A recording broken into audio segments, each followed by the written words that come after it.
Rosalie, may partikular na aksyon bang nais gawin ng pamahalaan si Representative Castro?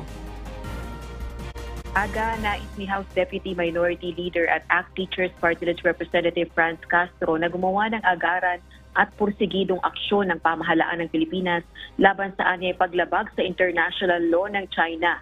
Binagtikos nito ang paglalagay ng floating barriers ng China sa Baho de Masinloc o kilala rin bilang Panatag o Scarborough Shoal.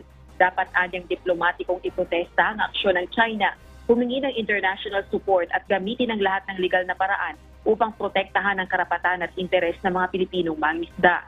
Dagdag pa nito, dapat maging prioridad ang kapakanan ng mga mangingisda, matiyak ang malaya at ligtas na akses sa Panatag Shoal. Apela nito sa Department of Foreign Affairs, paigtingin ang efforts upang igiit ang territorial rights ng bansa sa pamamagitan ng diplomatic channels.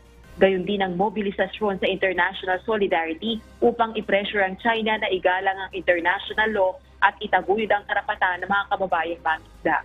Samantala, kaugnay naman ang isinasagawang plenary debate para sa 2024 proposed budget sa Kamara, muling nabuksan ang usapin sa paggamit ng Office of the Vice President ng confidential funds noong 2022. Inihayag ng COA budget sponsor at House Committee on Appropriations Senior Vice Chairperson, Marikina City 2nd District Representative Stella Kimbo, na sa ulat ng COA, ginamit ang 125 million pesos na confidential funds ng tanggapan ni Vice President Sara Duterte sa loob lamang ng 11 araw, hindi gaya ng unang ulat na 19 na araw.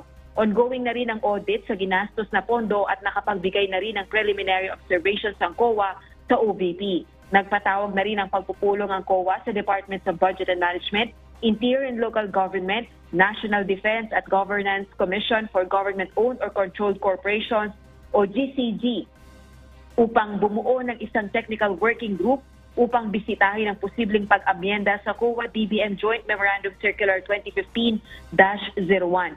Ito ay upang matiyak ang mas maigting na transparency at accountability sa paggamit ng confidential funds. Lusot naman sa plenaryo ng Kamara ang panukalang pondo ng Civil Service Commission at Career Service Executive Board para sa 2024. Sa kasalukuyan ay patuloy ang deliberasyon sa panukalang pondo ng Commission on Audit o COA. Balik sa iyo, Aga. Maraming salamat, Rosalie Coz.